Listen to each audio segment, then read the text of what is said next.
تا حالا به بافت‌های خوشگل و خاص داخل یه برش انجیر دقت کردی؟ امروز قراره همون زیبایی طبیعی رو با رزین بسازیم و تبدیلش کنیم به یه ظرف پذیرایی خاص که هیچ کس مشابهش رو ندیده. سلام دوستای خوبم. توی آموزش قراره با هم تکنیک انجیری رو قدم به قدم یاد بگیریم. از ترکیب دقیق رنگ‌ها گرفته تا کنترل حرکت رزین و خلق بافتی منحصر به فرد با فرمول تضمینی که بارها بتونی تکرارش کنی، با نکاتی که هر کدومش به کلی آزمون و خطا نیاز داره، اما تو اینجا حرفه‌ای یاد میگیری. آماده ای؟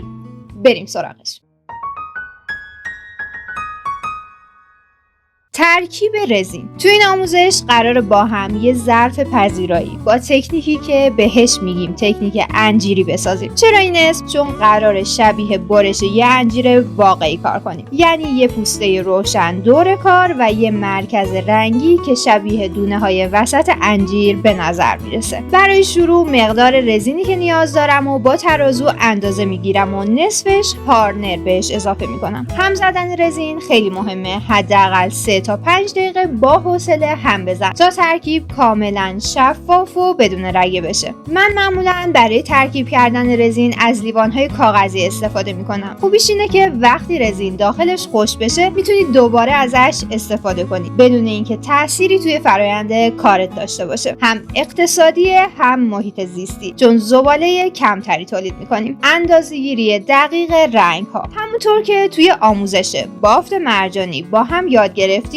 راهنمای ما برای محاسبه وزن رزین برای دور قالب قطر قالبه. قالب من اینجا 20 سانتی متر قطر داره، برای همین برای رنگ جوهر الکلی 20 گرم رزین و برای رنگ خمیری سفید 16 گرم رزین کنار میذارم، چون من بر حسب سلیقه دوست دارم حلقه سفید دور ظرفم باریک‌تر باشه. حالا برای اینکه درصد رنگمون متعادل باشه، یعنی 2%، میشه 16 ضرب در 2 تقسیم بر 100 32 صدم گرم، یعنی حدود 0.3 گرم رنگ خمیری سفید رو به رزین اضافه میکنم و خوب هم میزنم. و برای رنگ داخل انجیر از یه رنگ جوهری طلایی استفاده میکنم که بیشتر زعفرونی رنگه. رنگ های جوهری نیازی به اندازه‌گیری دقیق ندارن، فقط تا جایی اضافه کن که به رنگ دلخواهت برسی. وقتی رنگ جوهر الکلی رو اضافه کردی، خیلی سریع با رزین ترکیبش کن تا الکل داخلش تبخیر نشه. اجرای تکنیک.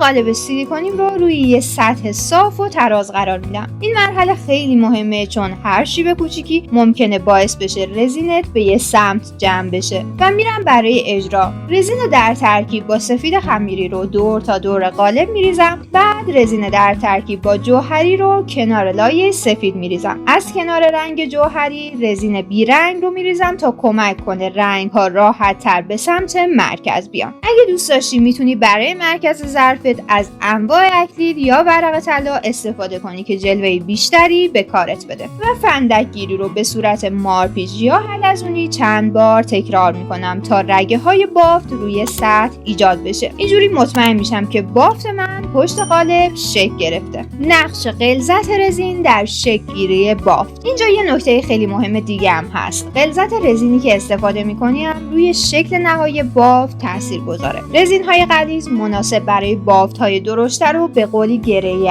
چون حرکت رنگ ها با سرعت کمتری و رنگ ها بیشتر ته‌نشین میشن. مثلا در تکنیک دریا، همینطور که نیازه درصد رنگ سفید خمیری ما برای داشتن موج سلولی سنگین باشه، نیازه که نوع رزین ما هم غلیظ باشه تا موج ما کاملا عنکبوتی بشه. و اگه رزین ما غلظت کمتری داشته باشه، موج ما به اصطلاح حالت ابروبادی یا محوتری داره و هرچه رزین دقیق‌تر باعث میشه رنگ ها سریعتر به مرکز حرکت کنن و بافت های خطی و به قولی رشته‌ای داشته باشیم. توی تکنیک انجیری، چون رنگ جوهر الکلی باعث رقیق شدن رزین میشه، بهتره از رزین غلیظ استفاده کنیم تا رنگ ها خیلی سریع حرکت نکنن. برای استفاده در قالب سیلیکونی و ایجاد اکثر بافت ها رزین نیمه غلیظ مناسبه و حتی میتونیم یکم بعد از ترکیب به رزینمون استراحت بدیم و بعد تکنیک رو اجرا کنیم تا غلظتمون بیشتر بشه. اما این رو هم در نظر داشته باش که رزین غلیظ به علت گرمای بالایی که طی پخت ایجاد میکنه عمر قالب سیلیکونی رو کمتر میکنه. البته من اینجا به خاطر سلیقه مشتری از رزین نیمه غلیظ استفاده کردم، برای همین بافت نهایی بیشتر حالت خطی داره. اما اگه همین ترکیب رو با رزین غلیظتر استفاده میکردم